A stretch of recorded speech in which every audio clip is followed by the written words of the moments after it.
मंदिर की मंदिर की प्रकरमा मंदिर। Hi everyone, welcome back to my YouTube channel. So आज की वीडियो बहुत डिफरेंट होने वाली है जैसी मैं बनाती हूँ, बिकॉज़ मैं हमेशा व्लॉग आती हूँ, लेकिन आज मैं बनाने वाली हूँ अपने कल्चर के बारे में एक वीडियो। सो आजकल मेरे गांव में एक मेला चल रहा था और मैं घर नहीं जा पाई, तो मुझे बहुत ज़्यादा ऐसे बहुत याद आ रही थी। सो मेरी बहन आजकल गांव गई है, उसने मेरे को बहुत सारी वीडियोस भेजी क्योंकि उसको भी पता है कि मुझे बहुत ज़्यादा याद आ रही है घर की। तो जब मेरी बहन ने मुझे वीडियोस वगैरह भेजी तो मैंने उनको स्टेटस लगाया था व्हाट्सएप पे, और मुझे बहुत सारे लोगों के कमेंट आए कि ये क्या हो रहा है तुम्हारे गांव में, या फिर मतलब ये क्या चल रहा है। बिकॉज़ जो ये मेला होता है ये हमारे कुमाऊँ साइड में ही होता है, मतलब उत्तराखंड के दो रीजन है, कुमाऊँ और गढ़वाल, उसमें भी कुमाऊँ साइड होता है और थोड़ा सा शायद नेपाल में भी ये होता है, बट मुझे नेपाल का उतना नहीं पता। सो मैं अपने कुमाऊँ की बात करूँगी। तो मैंने उन लोगों को बताया कि ऐसा ऐसा होता है। फिर मैंने सोचा कि क्यों ना मैं एक वीडियो बनाऊं इसके बारे में, क्योंकि बहुत सारे लोगों को नहीं पता था, उत्तराखंड के होके भी उन लोगों को नहीं पता था। तो मैंने सोचा कि मेरे पास जब एक प्लेटफॉर्म है कि मैं वहाँ पे बता सकती हूँ लोगों को, तो मुझे बनाना चाहिए वीडियो। और मुझे इस टाइप की वीडियोस बनाना बहुत पसंद है, अपने कल्चर को बताना, क्योंकि मुझे दूसरों का कल्चर जानने में बहुत मज़ा आता है। सो जब भी मैं दूसरों के वहाँ की स्टोरीज सुनती हूँ या फिर उनकी जो भी रिचुअल्स वगैरह होते हैं सुनती हूँ, तो मुझे मज़ा आता है। वैसे ही मैंने सोचा कि क्यों ना मैं अपना कल्चर आप लोगों को बताऊँ। सो जिस मेले की मैं बात कर रही हूँ उसका नाम है सातों आठों, या फिर हमारे यहाँ बोलते हैं गवारा।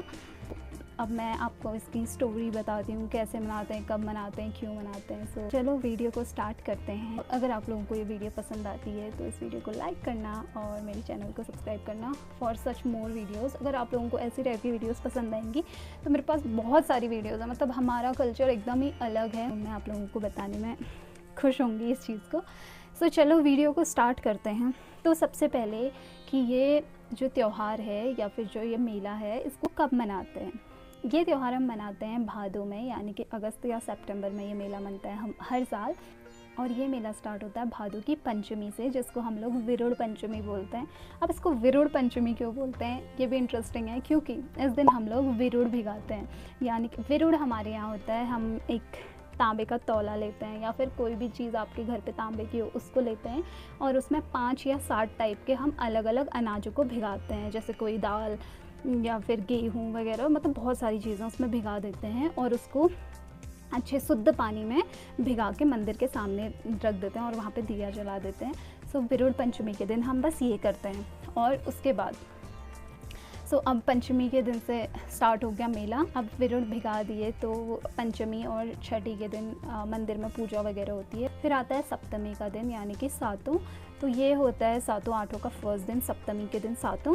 और इस दिन सब लोग क्या कहते हैं, तैयार होकर, जितनी भी मैरिड वुमेंस होती हैं वो लोग एकदम 16 श्रृंगार करके, और जो अनमैरिड होती हैं वो लोग भी एकदम नहा धो के सुबह से फास्ट रखते हैं। और दिन में वो सब लोग विरुड़ लेके जाते हैं और नौले के पास जाते हैं। मतलब अब तो घर घर में पानी के नल वगैरह आ गए तो वहीं पे धो लेते हैं, लेकिन पहले से क्या होता था कि गांव में एक नौला होता था, जैसे 5-6 फैमिलीज़ के लिए एक नौला होता था और वहाँ पे जाते थे। तो अब तो घर पे, मैंने तो घर पे ही देखा है कि नल के वहाँ पे धो लेते हैं, वहाँ पे पूजा वगैरह करते हैं। सो नौले पे जाके क्या करते हैं कि जो हमने विरुड़ भिगाए थे उनको 4-5 बार पानी में धोया जाता है। मतलब नौले के पानी को बहुत शुद्ध माना जाता है, तो उस पानी से हम लोग धोते हैं विरुड़ों को।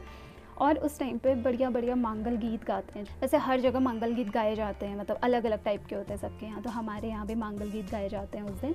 और उसके बाद कुछ वुमेंस जाती हैं और वो लोग खेतों में जाके धान के कुछ पौधे काट के लाते हैं, ताकि उसका क्या बन सके, 2 मूर्तियाँ बनाते हैं हमारे यहाँ पे। धान के जो भी पत्ते हुए रहते हैं, इन पे धान की खेती होती है, तो धान के ही पौधे काट के लाए जाते हैं। फिर उनके बनते हैं 2 मूर्ति। अब ये मूर्तियाँ किसकी बनती हैं और क्यों बनती हैं, ये क्वेश्चन है। सो इस क्वेश्चन को जानने के लिए हमें जानना होगा कि ये त्यौहार हम मनाते क्यों हैं। इस त्यौहार को मनाने के पीछे ना एक बहुत इंटरेस्टिंग सी, बहुत अच्छी स्टोरी है। तो वो स्टोरी ऐसी है कि जो हमारी नंदा मैया होती है ना, उसको बोलते हैं कि उनका मायका उत्तराखंड में है और उनका ससुराल हिमाचल प्रदेश में है। तो बोला जाता है कि जब नंदा मैया क्या कहते हैं शिव जी भगवान से रूठ गई थी तो वो अपने मायके आ गई थी, मतलब अपने ससुराल को छोड़कर अपने मायके आ गई थी किसी बात से शिव जी से रूठ कर। तो अब वो अपने मायके आती हैं, तो जब भी कोई लड़की मायके जाती है तो उसकी कितनी खातिरदारी करते हैं उसके घर वाले उसके लिए, मतलब सब बिस्तर पे लेके आते हैं कि खा ले, ये वो काम नहीं कराते उससे। तो वैसा ही नंदा मैया के साथ भी होता है। जो हम बोल रहे हैं ना कि हम विरुड़े भिगाते हैं, वो प्रसाद भी इसीलिए बनता है क्योंकि वो नंदा मैया के लिए बनाया जाता है। अब नंदा मैया रूठ कर उत्तराखंड आ गई थी, हमारे यहाँ मायके आ गई थी। सो उनके पीछे पीछे हमारे जीजा जी, जिनको हम पहाड़ी में भिंजू बोलते हैं, यानी कि शिव जी को हम भिंजू बोलते हैं। सो वो भी नंदा मैया को मनाने के लिए आ जाते हैं अपने ससुराल, यानी कि उत्तराखंड आ जाते हैं।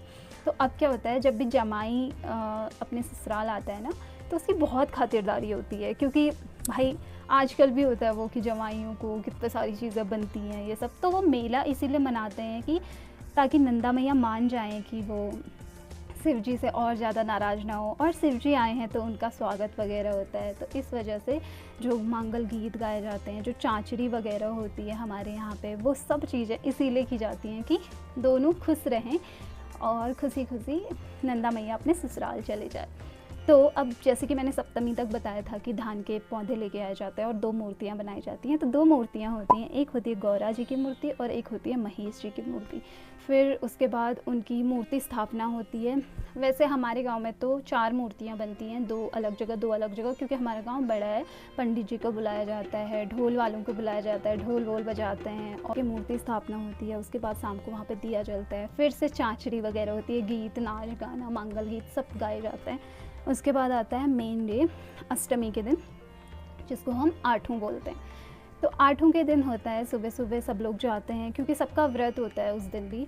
तो सब लोग जाते हैं, पूजा वगैरह करते हैं, गीत वगैरह गाते हैं, चांचरी वगैरह गाते हैं। और हम लोग जो लोग भी क्या कहते हैं मैरिड वुमेंस होती हैं, वो लोग एक धागा बांधते हैं, मैं यहाँ पे कहीं पे लगा दूँगी, उसको हाथ पे बांधते हैं। और जो अनमैरिड होती हैं वो गले पे बांधते हैं, मतलब गले पे भी बांध सकते हैं, अलग अलग टाइप के आते हैं वो।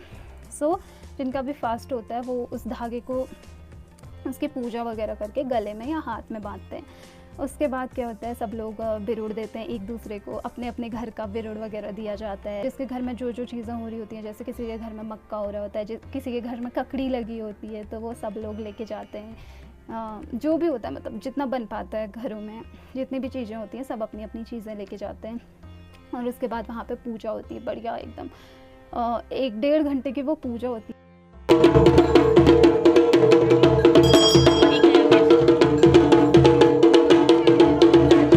1-2 बजे के टाइम पे आते हैं और गौरा और महेश जी को अपने स्थान से उठाते हैं और सर पे रखा जाता है उनको। दो टोकरियों में रखा जाता है, एक में गौरा जी और एक में महेश जी। ढोल वाले ढोल बजाते हैं, शंख बजाते हैं, झांझर बजाते हैं, जो जो चीज़ें होती हैं वो और सब लोग आते हैं, इकट्ठा होते हैं। उसके बाद मंगल गीत गाते हुए उनको उठा के ले जाया जाता है। कहाँ ले जाया जाता है? मंदिर में ले जाया जाता है। जैसे हर गांव में एक ना एक मंदिर तो होता ही है उत्तराखंड में, अगर आप उत्तराखंड के हो तो रिलेट करोगे कि हर गांव में अपना एक मंदिर होता है। सो वहाँ पे भी एक मंदिर, जैसे हमारे गांव में सबसे टॉप में है मंदिर, तो फिर ले जाया जाता है। जैसे मैंने बताया था ना कि हमारे गांव में 2-2 जगह गौरा महेश बनते हैं, तो सब लोग एक जगह पे इकट्ठा होते हैं। चारों गौरा महेश को सर पे ले जाया जाता है। उनको सर पे रख के जो भी जिन्होंने पकड़ा होता है वो नाचते हैं, साथ साथ में ढोल के साथ में नाचता है और उनको नाच नाच के सीधे मंदिर ले जाया जाता है। उसके बाद उसको रोका नहीं जाता, मतलब कि बोलते हैं कि जब एक बार सर पे रख दिया तो उसके बाद आप उसको ज़मीन पे नहीं रख सकते जब तक आप अपनी डेस्टिनेशन पे नहीं पहुँच जाते। तो उसके बाद मंदिर में पहुँच के वहाँ फिर के फेरे लगाए जाते हैं।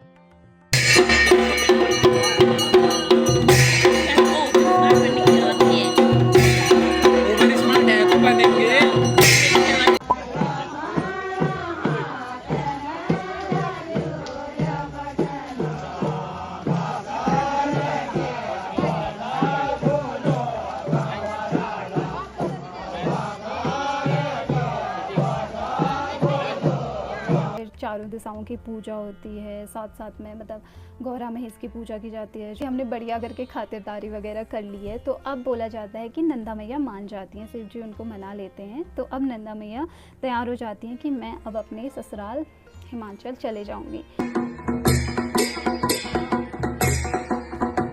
फिर जब उनको मंदिर ले जाया जाता है ना, तो मंदिर के आसपास आपके यहाँ पे भी धारा होगा, तो हमारे यहाँ पे भी एक धारा है।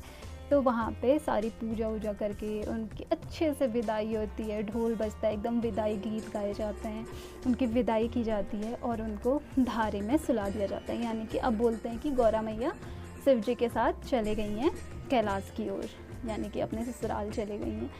सो जब वो जा रही होती है ना, मतलब जब वो ढोल बजता है विदाई वाला और गीत गाए जाते हैं, इतना इमोशनल वो टाइम होता है, मतलब बहुत ज़्यादा इमोशनल फील होता है उस टाइम पे, क्योंकि ऐसा मतलब सच में ऐसा लगता है कि हाँ वो हमारे यहाँ उनका मायका है, बेटी हैं, तो ऐसा फील होता है कि सच में बेटी विदा हो रही है उस टाइम पे। तो बहुत ज़्यादा मतलब इमोशनल फील होता है। फिर उसके बाद और उस टाइम पे ना, मतलब मैंने जितने बार भी अटेंड किया है मैंने देखा है कि उस टाइम पे बारिश ज़रूर आती है जब भी उनको विदा किया जाता है। आई डोंट नो, मतलब बोलते हैं कि हाँ अभी नंदा मैया भी रो रही हैं कि वो अपने मायके से जा रही हैं, ऐसे फूल फल वगैरह फेंके जाते हैं जितने भी वहाँ चढ़ाए होते हैं, सबको जो भी कैच कर लेगा तो उसकी मुरादें पूरी होंगी, ये सब चीज़ें, मतलब बहुत सारी चीज़ें ऐसी बोली जाती हैं। और मतलब सच में कितना प्यारा एक फेस्टिवल है ये।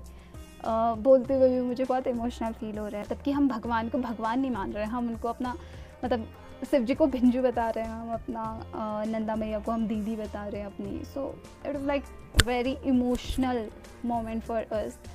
तो उसके बाद सब लोग घर चले जाते हैं। तो यही थी हमारे यहाँ की सातों आठों की स्टोरी। सो अगर आपको ये स्टोरी अच्छी लगी हो तो आप कमेंट करके बताना मुझे। मेरे पास ऐसी बहुत सारी स्टोरीज़ हैं, उत्तराखंड भरा पड़ा है ऐसी स्टोरीज से। सो या अगर आप चाहते हैं कि मैं ऐसी और वीडियोस बनाऊं सो कमेंट कर देना, मैं जल्द से जल्द कोई नई वीडियो लेके आऊँगी। सो तब तक के लिए बाय। मेरे चैनल को सब्सक्राइब कर देना और इस वीडियो को लाइक कर देना। Bye bye.